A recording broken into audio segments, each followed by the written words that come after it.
हाँ जी, जैसी हूँ, बताएं भाई। इंजीनियर का काम डॉक्टर नहीं कर सकता और हम्म। आर्किटेक्ट का काम कोई सीए नहीं कर सकता, ये तो मानते हैं आप। तो ब्राह्मण बोलिए का ना, काम बोलिए। कोई हम्म। क्षत्रिय, वैश्य और शूद्र कैसे कर सकता है, बताइए। बात तो आप एकदम सही बोल रहे हैं। क्या काम है वैसे ब्राह्मण का जो कोई नहीं कर सकता है? मंत्रोच्चारण। हगना, मुतना, बोलिए, पादना, क्या कौन सा ऐसा काम है जो ब्राह्मण कर सकता है बाकी लोग नहीं कर सकते हैं? नहीं, आप शब्द बराबर यूज कीजिए। मैं शब्द एकदम बराबर यूज कर रहा हूँ ना। मतलब उसमें ऐसे क्या कुछ स्पेशल कैटेगरी हो गई? जैसे इंजीनियरिंग करता है कोई व्यक्ति, तो चाहे बहुजन समाज का बच्चा वो हो, डॉक्टर का चाहे एस काम सी एस नहीं कर टी सकता। ओबीसी हो। सुन लीजिए ना मेरी बात को, आप सुन ही नहीं रहे हैं। अगर कोई इंजीनियर है तो उसमें चाहे वो एस सी एस टी हो, ओबीसी हो, जनरल हो, किसी भी जाति का हो, जो उसको पढ़ेगा वो करेगा। क्या बात आ रही है? पढ़ेगा जो करेगा। उसी तरह से मेडिकल जो है, मेडिकल में भी कोई भी जाति का व्यक्ति हो, अगर मेडिकल पढ़ेगा तो डॉक्टरी करेगा। तो सीधी सी बात है, जो भी जाति का व्यक्ति हो, अगर आर्किटेक्ट पढ़ेगा तो वो करेगा। ब्राह्मण में कुछ स्पेशल होगा ना, हो सकता है कि वो फाइटिंग करता हो तो आपको सुगंध बड़ी अच्छी आ जाती हो, बैठ के 2 घंटा मंत्रोच्चारण जो है मुंह की बजाय कहीं और से कर देता हो, आपको अच्छा लग जाता हो। आप यही कहना चाह रहे हैं कि बाकी जो जातियां हैं वो पढ़ के, धर्म ग्रंथ पढ़ के उसका वाचन वैसे नहीं कर सकती है, वही स्पेशली कर सकता है? बता दीजिए आप हमें। अनादिकाल से ये कार्य केवल ब्राह्मण कर रहा है, उसके डीएनए में मंत्रोच्चारण है। डीएनए में मंत्रोच्चारण है? हाँ। तो जरा एक वेद का मंत्र सुनाइए तो मुझे। भाग खड़ा हुआ, देखिए ये ब्राह्मण जो है भाग खड़ा हुआ, इसके डीएनए में था। आप सब लोगों ने देखा, लिख के आया था जय शिव। ये ब्राह्मण जो है इसके डीएनए में बोल रहा है कि अनादिकाल से करते आ रहा था। मैंने पूछा तो ये अनादिकाल से है, तो फिर तो वेद मंत्र याद ही होगा। एक वेद का मंत्र सुनाओ तो देखिए, एकदम दुम दबा के भागा, एकदम पतली गली खोज के, किधर कोई गली तो मिल जाए भाई। रुका तक नहीं, मतलब एक शब्द नहीं बोला, एकदम दुम दबा के भागा। भैया यहीं पे इनके डीएनए में है। बताइए, इनके डीएनए में वेद है, पीढ़ी दर पीढ़ी लेके आए हैं, और दूसरा कोई नहीं कर सकता। और हमने पूछ क्या दिया कि पढ़ के एक सुना दो, एक वेद मंत्र हम भी सुन ले भैया, कौन से डीएनए में किधर से अटैच हो गया है भाई, पीढ़ी दर पीढ़ी करते हैं, एक वेद मंत्र याद नहीं, एकदम दुम दबा के भागा यहाँ से। और देखें कैसे बेवकूफ बना रहे हैं पूरी दुनिया को कि ब्राह्मण ही कर सकता है, ब्राह्मण ही कर सकता है। मैं बता रहा हूँ, जितना कथा वाचन करता है आप उसके पास बैठ जाइए और कहिए अपना झोली में से किताब निकाल और ले लीजिए, बैठ जाइए उसका किताब, कहिए तू पढ़, तू मंत्र पढ़, हम सुनते हैं, मिलाते हैं, मैच करते हैं, तू कितना सही पढ़ रहा है, कितना उच्चारण दोष है, कितना नहीं है। 2 मिनट में पकड़ लेंगे आप। दो ही शब्द बार बार बोलेगा, ओम गण फटाए, ओम गण फटाए नमः, ओम गण फटाए स्वाहा, और पकड़ लेंगे तुरंत ही उसी का। देखिए भाग गया एकदम तुरंत ही। लग रहा था भाई पंचगव्य बना के रखा करें आप लोग, अब की बार भागे मुंह में तुरंत डाल दिया कीजिए। जैसे मुंह में आप डालेंगे पंचगव्य तो हो सकता है कुछ देर तक के लिए रुक जाए, एनर्जी डोज चाहिए ना उनको, तुरंत एनर्जी डोज मिलेगा तो हो सकता है कि एक आध याद वाद आ जाए, कहीं पुनर्जन्म, पिछले उछले जन्म में कहीं कथा वाचन वाचन किया हो तो। हाँ जी वीना, बताएं क्या कहना चाहते हैं? सर मेरा नाम मनीष है। ठीक है। राम राम सर। जय भीम आपको, बोलिए। सर सावन चल रहा है ना क्या चल सर, रहा है? हम लोग हिंदू धर्म से है। अच्छा, हिंदू धर्म से हैं। अच्छा जी, बोलिए बोलिए। सर सावन में मीट मछली क्यों नहीं चलता है? तो आप हिंदू धर्म से हैं, आप ना बताएंगे कि मीट मछली आप क्यों नहीं खाते हैं? हम लोग खाते हैं। आप खाते हैं? हाँ सर। अच्छा, तो कौन लोग होता है जो नहीं खाता है कुछ लोग होता सावन है जो आते नहीं ही? अच्छा, खाता। मतलब आप ये कहना चाह रहे हैं कि आप हिंदू अपने को कह रहे हैं, कुछ लोग ऐसे हैं जो नहीं खाते हैं और ये सारी चीजें पूरी दुनिया को बेवकूफ बनाते हैं कि सावन में नहीं खाते, सावन में नहीं खाते, है हाँ, ना? क्यों खाते हैं आप? अपने स्वाद के लिए। अच्छा, स्वाद के लिए, बहुत बढ़िया। तो इसके लिए आपके धर्म ग्रंथ अलाउ करता है कि आपको मांस खाना चाहिए सावन में? तो आप जो मांस खाते हैं, अपने को हिंदू बोल रहे हैं, कब से हिंदू बने हैं आप? क्या? कब धर्म परिवर्तन करा के आपको हिंदू बनाया गया है? वो तो पता नहीं है। अच्छा, आपको ये नहीं पता है कि आपको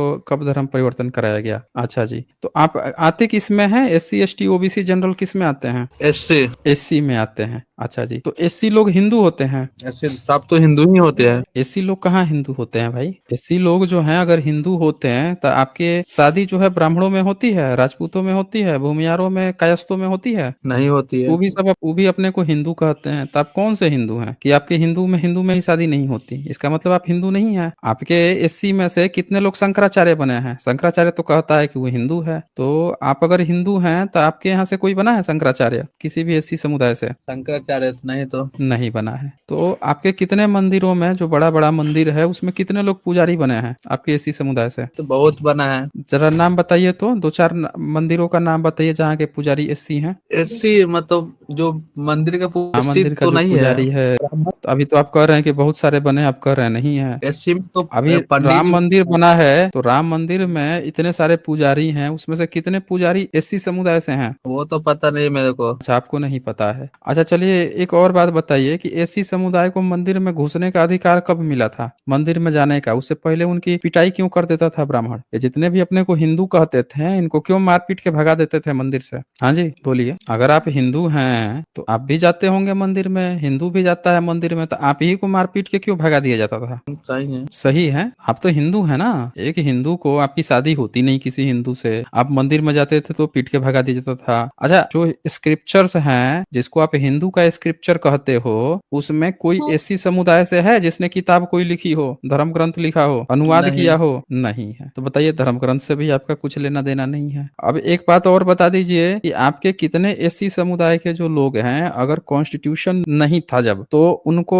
ब्राह्मणों ने, या जो अपने को हिंदू कह रहे हैं, उन्होंने अपने साथ बैठा के रोटी बेटी संबंध रखा, खाना पीना रखा। कितने लोग पढ़े लिखे थे, है इसकी जानकारी? हाँ जी। नहीं इसकी भी आपको जानकारी नहीं है ना? अच्छा, तो ये जो किताब है मनुस्मृति, इसमें आपके लिए क्या लिखा हुआ है, जरा एक बार पढ़ के सुनाइए तो। मैं शेयर कर रहा हूँ, जरा इसको पढ़ के, अगर आप हिंदू हैं तो एक बार सबको सुनाइए तो आपके लिए क्या लिखा गया है। मनुस्मृति चैप्टर 10 है, चैप्टर 10 का श्लोक संख्या है 54 है, पढ़िए तो। 54 और 55। मेरा एक सवाल है, हिंदू धर्म का उत्पत्ति कैसे हुआ? वो तो हम बता देंगे, पहले इसको पढ़िए तो जरा, 54 और 55 को। ये तो हाँ जी। क्या बोलते हैं, संस्कृत में भी लिखा है। हाँ तो पढ़ दीजिए, संस्कृत में पढ़ दीजिए, नहीं संस्कृत आया तो हिंदी में पढ़ दीजिए, और ऊपर से पढ़ा देते हैं। ये 51 और 52 यहाँ से शुरू होता है, बहुत ऊपर से शुरू होता है, लेकिन हम आपको यहीं से पढ़वाते हैं। इसको जरा पढ़िए तो, क्या लिखा है? हाँ जी मनीष। 52। हाँ, 51 52 इसका हिंदी अनुवाद लिखा है, पढ़िए तो। पढ़ने आता है? आता है। पढ़िए तो। चंडाल और तो पचो, चंडाल अगर और आपको नहीं सोपच पढ़ने आ रहा है तो आपके बगल में जो पीछे से बता रही हैं उनको कह दीजिए, वो पढ़ के बता देंगे। आता है, बता रहे हैं। चंडाल और सुपचो के रहने का स्थान गांव के बाहर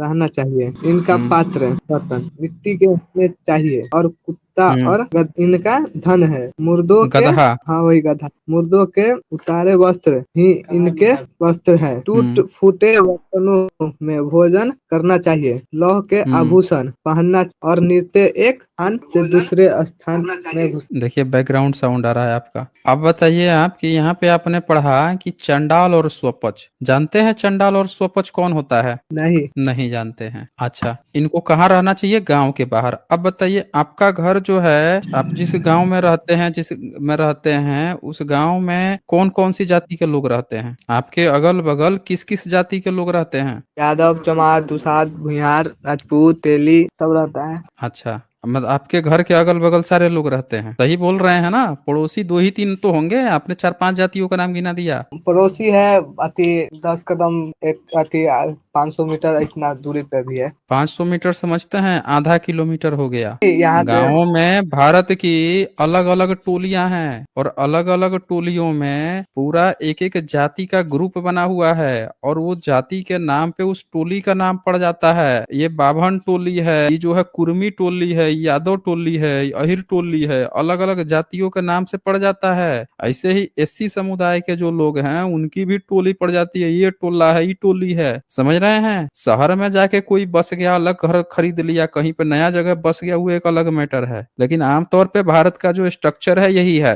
तो इसमें क्या लिखा है कि इनको गांव के बाहर रहना चाहिए। आप पता लगाइए कि कौन जो गांव है जिसके बाहर रखा गया है, इनको गांव से बाहर रखा गया है। आपके अगल बगल में कोई मंदिर है? कितना दूरी पर है मंदिर मनीष, बताइए? 1-2 किलोमीटर। 1-2 किलोमीटर पे है, बताइए? 1-2 किलोमीटर पर मंदिर है, आपको मंदिर के बगल में भी रहने की आजादी नहीं है। मंदिर में घुसेंगे कैसे? जबकि आमतौर पे ये जितने भी टोली वाले हैं, एससी मतलब ओबीसी और जनरल वाले जो टोला वाले हैं, उनके बगल में ही मंदिर बना लेंगे। आपसे 2 किलोमीटर दूर मंदिर है, कैसे? और इनके लिए लिखा है धर्म ग्रंथ में कि इनको सोना चांदी पहनना ही नहीं है, लोहा पहनना है, और टूटा फूटा बर्तन में खाना है, और मुर्दे के उतारे वस्त्र ही इनके वस्त्र हैं, और गांव से बाहर रहना चाहिए इनको। अच्छा, ये तो लिखा ही लिखा, आगे और क्या लिखा ये भी जरा पढ़िए आप। हम लोगों के यहाँ पे तो मंदिर में जाने के लिए अलाउ। अलाउ अब न हुआ है, जब डंडा मार मार के सही किया गया है इनको, कॉन्स्टिट्यूशन ने जो डंडा चलाया है, हथौड़ा चलाया है, लाल किया है पिछवाड़ा, तब जाके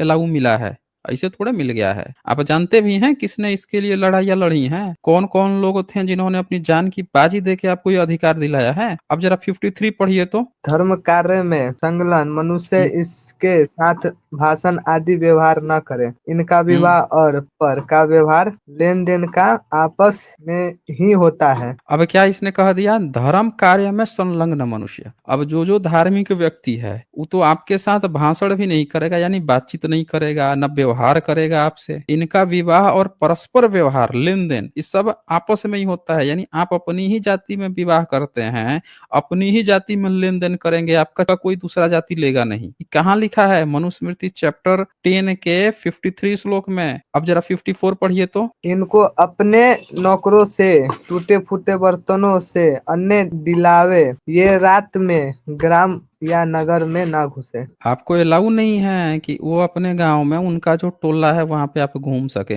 समझ रहे हैं, रात में। और आपको खाना कभी नहीं देगा, आपसे काम करवा भी लिया तो खाना कौन देगा, इनको अपने नौकरों से टूटे फूटे बर्तनों में अन्न दिलाए। मतलब एक तो उनके यहाँ का नौकर देगा, अब उनके यहाँ का नौकर कौन होगा, तो कोई ओबीसी होगा, वही सछूत है, वो देगा। और वो भी किस बर्तन में, टूटे फूटे बर्तन में। तो जरा आप अपने घर में माता पिता, दादा परदादा, उनसे एक बार बातचीत कीजिए कि ये क्या वास्तव में SC ST OBC जनरल वाले, मतलब OBC या जनरल वाले ऐसा करते थे क्या कि हम लोगों को कभी खाना उनको देना पड़ गया, हमने कुछ काम वाम किया तो वो सब हम लोगों को टूटे फूटते अलग बर्तन में देते थे, चाय पानी नाश्ता अलग बर्तन में देते थे। क्यों मनीष, पूछा है कभी आपने ये बात? जरा पूछिए तो, अपनी मम्मी से पूछिए तो कि क्या ऐसा व्यवहार करते हैं सब OBC और जनरल वाले SC भाई लोगों के साथ। हाँ जी, पूछ लीजिए तो। सब पूछेंगे। पूछेंगे नहीं, पूछ लीजिए, अभी वो बता तो रही है बार बार आपको बीच में। एक बार पूछ लीजिए, आप पूछ के यहाँ पे, या उनसे ही बोल दीजिए कि वो यहाँ पे फीडबैक दे दें कि क्या कभी ऐसा बिहेव करते हैं सब ये जो जातिवादी लोग हैं। जातिवादी में तो कीड़ा कहता हूँ, जातिवादी कीड़े, जो कभी आपके साथ या हमारे जितने भी SC ST भाई लोग हैं उनको कभी खाने का, चाय पीने को देना हुआ तो टूटा फूटा बर्तन या कोई अलग से बर्तन रखे हैं सब, उसमें लाके देते हैं। हाँ जी, पूछिए तो।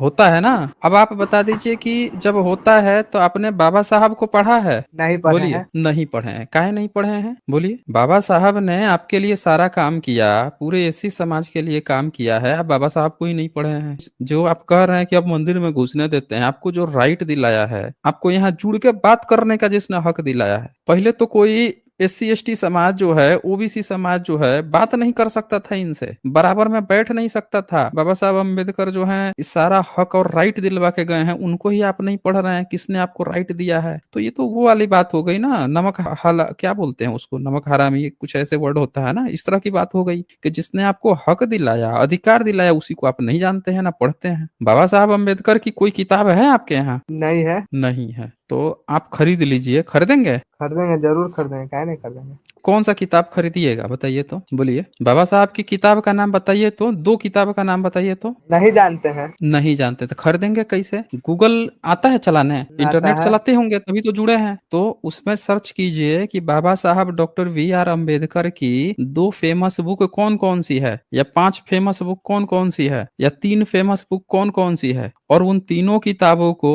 ऑर्डर कीजिए। एनहिलेशन ऑफ कास्ट पढ़िए, who are Shudra, riddles in Hinduism, ये सब किताबें आप पढ़िए। यहाँ पे जो प्रोग्राम होता है उसमें आप पार्टिसिपेट कीजिए। इतना सारा प्रोग्राम होता है, कभी पार्टिसिपेट किए हैं? बहुजन जो लीडर्स हैं उन पे बोलिए। नहीं किए हैं, तब कीजिए ना कभी। यहाँ पे जब प्रोग्राम होता है तब कीजिए, हम लोग फ्री बुक प्रोवाइड करवाते हैं। तो जब पार्टिसिपेट कीजिएगा, अपना कुछ सुनाइएगा, उसके लिए आपको पढ़ के आना पड़ेगा बहुजन समाज के किसी के बारे में, कम से कम बाबा साहब अम्बेडकर के ही बारे में पढ़ के आइए। उन्होंने क्या किया था, उन्होंने अपनी जिंदगी में क्या सहा, उन्होंने समाज के लिए क्या किया, उनके कारण आज समाज जो है कहाँ क्या क्या सुविधा मिल रही है, ये सारी चीजें पढ़िएगा। अभी हम लोग फिर से करेंगे, सितंबर में करेंगे पेरियार जयंती पे। तो जब भी फॉर्म निकलेगा लगातार आप बने रहिए, उसको देखिए, और उसमें हम लोग जो पार्टिसिपेट करता है उसको भी किताब प्रोवाइड कराते हैं। तो जब तक आप पढ़िएगा नहीं, देखिएगा नहीं, कहाँ से आपको पता चलेगा? और अगर आप सक्षम हैं तो खुद से किताब खरीद लीजिए, और खरीद के पढ़िए एक बार। नहीं पढ़ेंगे तो आप